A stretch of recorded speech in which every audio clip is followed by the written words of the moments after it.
A Fundação da Liberdade Econômica é um centro de pensamento, produção de conhecimento e formação de lideranças políticas que se baseia na defesa do liberalismo econômico e do conservadorismo como forma de gestão. Para mais informações, acesse flebrasil.org.br. Olá a todos, eu sou Eduardo Fayet, da Fundação da Liberdade Econômica, e este é mais um episódio do Liberdade em Foco, o podcast da Fundação da Liberdade Econômica. Sejam todos bem-vindos. No nosso podcast de hoje falaremos sobre o trabalho parlamentar, defesa de interesse e a análise política como pilares das relações institucionais e governamentais. E para falar sobre o assunto, convidamos Antônio Queiroz, um dos entrevistados da Fundação da Liberdade Econômica. Antônio Queiroz é jornalista, analista e consultor político, mestre em políticas públicas e governo pela FGV, é sócio-diretor das empresas Concilium Soluções Institucionais e Governamentais e Diálogo Institucional, Assessoria e Análise de Políticas Públicas e membro do Conselho Superior da ABRIG. Antônio, é uma satisfação recebê-lo aqui no podcast da Fundação da Liberdade Econômica. Seja muito bem-vindo. Eduardo Fayet, é um prazer conversar com os ouvintes do podcast da Fundação da Liberdade Econômica e estou à disposição. Muito obrigado, Antônio. Para a gente começar o nosso papo aqui, recentemente aí tivemos a troca da legislatura, decorrência das eleições do ano passado.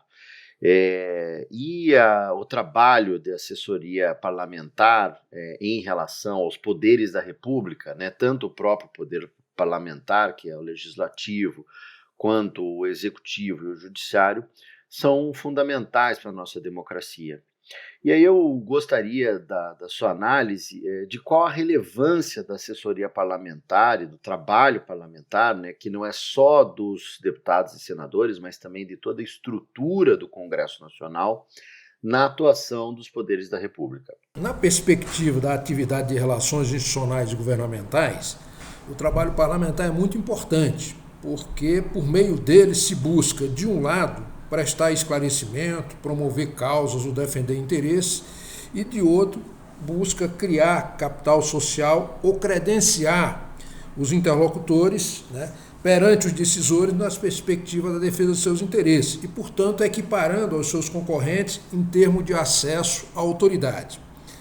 A assessoria parlamentar ela é muito importante ainda porque ela alcança pelo menos 3 eixos das relações institucionais e governamentais, e todos eles são fundamentais na defesa de interesse. O primeiro eixo é o eixo institucional, ou a forma como se organiza o sistema de poder, também conhecido como polity. O segundo eixo é o eixo processual, ou o modo como as instituições decidem, negociam e resolvem conflito, também conhecido como politics. E o terceiro eixo é o de conteúdo das políticas públicas, conhecido como policy. Então, nessas 3 dimensões, a atividade de relações institucionais no parlamento é extremamente importante, porque é bastante completa. O parlamento, é preciso dizer, é o locus privilegiado de formação de consenso. E ele atua, pelo menos, em 3 dimensões, na dimensão política, legislativa e de agente de governo. Então, nessa perspectiva, os parlamentares exercem 4 funções fundamentais na democracia, e a assessoria, nesse particular, é fundamental. E essas 4 dimensões consistem em representar, em legislar, em alocar recursos públicos e fiscalizar a aplicação desses recursos. Então, os parlamentares têm uma atuação multifacetada, com atuação em várias dimensões, como ouvir a população, falar em seu nome, legislar, articular a maioria para formar consenso na esfera institucional, mediar conflitos sociais, intermediar demandas e entendimentos, promover e sediar debates nacionais, participar da formulação das políticas públicas, aprovar o orçamento da União e fiscalizar os recursos públicos. Além disso, o Parlamento tem a palavra final nos marcos regulatórios em nível de lei, pois tem a prerrogativa de propor, analisar e deliberar, podendo também derrubar eventuais vetos na hipótese de discordância do Poder Executivo. E quando se trata de emenda à Constituição, nem sujeito a veto ela está, portanto, a determinação é conclusiva no âmbito do Parlamento. Considerando tudo isso, a gente pode afirmar que a assessoria parlamentar é fundamental para o desfecho do processo decisório em matéria de formulação de políticas públicas nas diversas arenas, como a distributiva, redistributiva, regulatória e construtiva. Então, o Congresso tem um papel fundamental e o profissional de relações institucionais que acompanha o Congresso, ele é um profissional completo porque ele abarca na sua atuação todas essas dimensões. Antônio, essa tua análise é muito importante porque ela traz uma organicidade, né, uma organização do trabalho parlamentar, né, que é composto aí pelos parlamentares e pela assessoria, né, que é o corpo técnico e político dentro do parlamento, dentro do Congresso Nacional, composto pela Câmara dos Deputados e o Senado. E uma questão que eu acho que é fundamental para os nossos ouvintes é entender um pouco como é que é essa relação com a sociedade, né? Porque na Constituição nós temos, né, lá dentre os direitos fundamentais, o direito de petição, né, que é o direito de defender interesses e de defender, né, questões, aspectos ou ideias perante os poderes, né, em especial o parlamento, né, quando a gente está falando da sociedade de uma forma geral, mas as pessoas em geral não têm a plena clareza dessa relação. Então, a sua explicação quanto quais são os principais aspectos necessários para que haja uma efetiva defesa de interesse, portanto, o exercício, né, do direito de petição por parte da sociedade, das pessoas, nas relações institucionais e governamentais, e leia-se aí, claro, tanto nas relações entre o privado, mas também nas relações do privado com os poderes constituídos, em especial o parlamento, portanto, o legislativo e o executivo. Então, perfeito. Há pelo menos 3 dimensões são necessárias na atuação desse profissional. Primeiro, o trabalho parlamentar, do qual já falamos. Segundo, a defesa do interesse perante o Poder Executivo. E, em terceiro, a análise política, ou seja, compreender como funcionam as instituições, quais são as regras que presidem suas decisões, quais são os atores-chave, e tudo isso, como você bem disse, Faye, tendo como pano de fundo a integridade e a postura ética na defesa desses interesses. Então, essas 3 dimensões, elas são fundamentais porque elas vão além do conhecimento técnico, da postura ética e da capacidade de interpretar a realidade.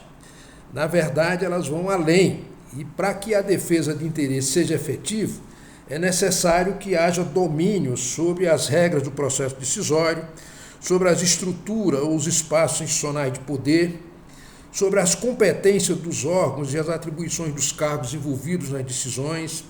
O profissional precisa conhecer a formação e o perfil do interlocutor e do decisor e, naturalmente, o conteúdo da política pública em implementação ou em formulação. Então, a atividade de RIG tem um escopo que vai além, portanto, da análise técnica, do monitoramento e do relacionamento com os decisores. Ela inclui outras dimensões muito importantes, como, por exemplo, a interpretação do ambiente político e do conteúdo das políticas públicas, a capacidade de traduzir os impactos dos atos governamentais sobre a economia, sobre a política, sobre a área social em geral e também sobre as atividades específicas em particular. Ou seja, se trata de um trabalho de inteligência, né, que consiste em monitorar estratégias de atuação de acordo com a conjuntura política, né, seja de proatividade para aproveitar a oportunidade, seja de resistência para neutralizar ou minimizar os riscos, né, a partir da lógica da contenção de danos. Tem um especialista, colega nosso nessa área, o Carlos Alberto Cidade, que definiu muito bem o trabalho parlamentar.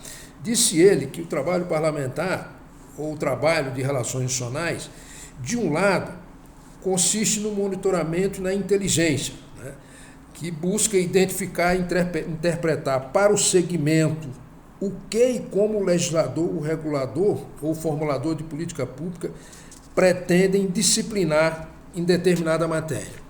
E, de outro lado, com o objetivo de influenciar no conteúdo da legislação, do regulamento ou da política pública, traduzir para os decisores os efeitos da norma ou política sobre as atividades do segmento representado, sempre a partir de informações técnicas, econômicas, sociais e jurídicas.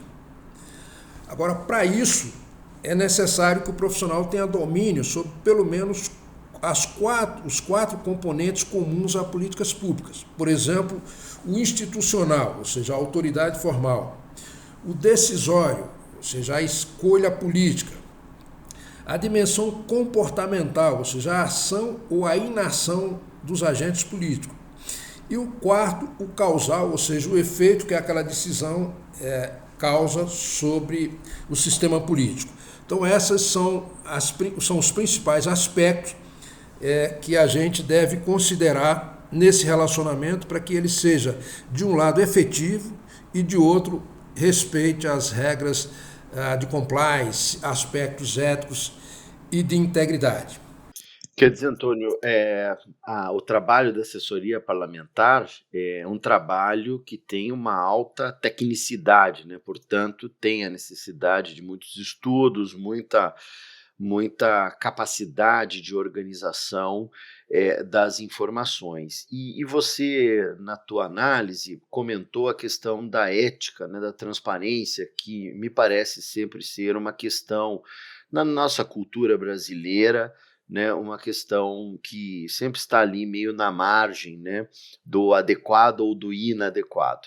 E aí, gostaria de focar um pouquinho mais nessa questão, te perguntando, pedindo a tua análise, quais os pilares mais importantes nas relações institucionais e governamentais e, obviamente, no trabalho da assessoria parlamentar, que possam contribuir para que a gente tenha uma transparência, uma ética durante todo esse processo e a gente possa melhorar isso no Brasil, principalmente considerando que essa falta de transparência e ética tem causado para nós problemas históricos já muito conhecidos e que, em comparação a outros países, né, o Transparency International faz uma análise, né, da comparação da percepção de corrupção entre países, e o Brasil está muito mal classificado, portanto a percepção de corrupção aqui é alta e de fato, né, isso se constitui como uma verdade.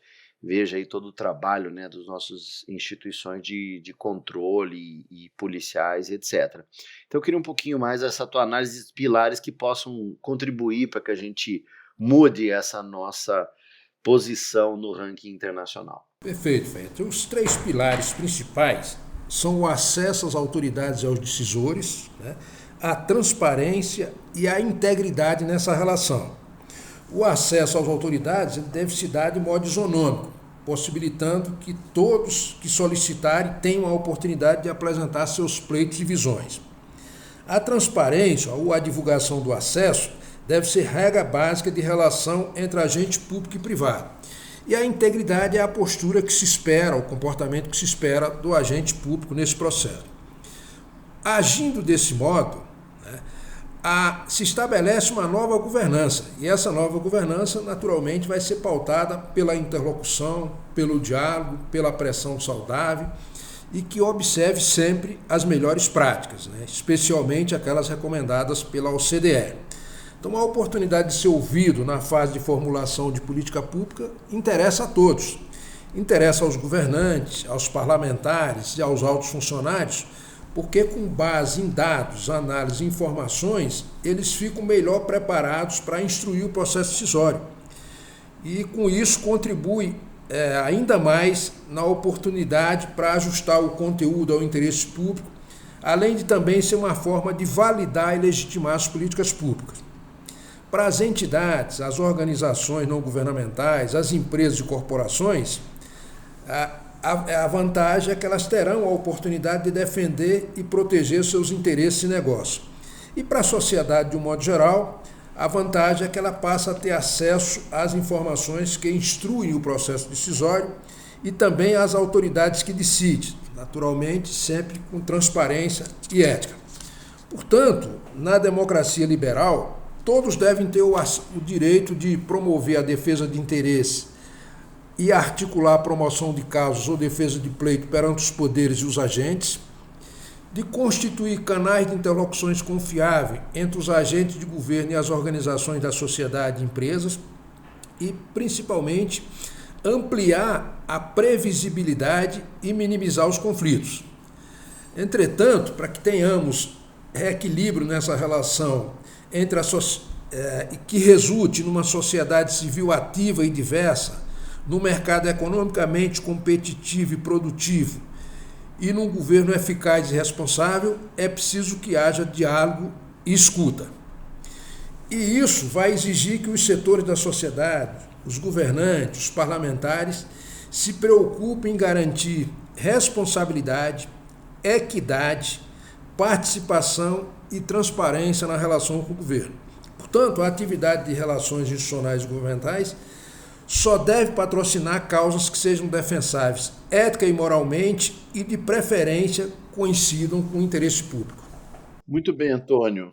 Eu agradeço demais a tua análise, a sua aula, inclusive, eu posso dizer, e espero que todos tenham gostado desse episódio com o tema O trabalho parlamentar, defesa de interesse e análise política como pilares das relações institucionais e governamentais.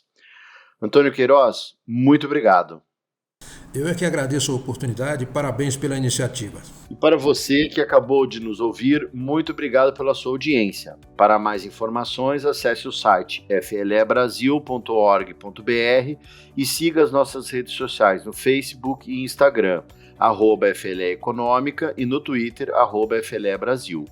Nosso podcast está disponível na sua plataforma de áudio preferida.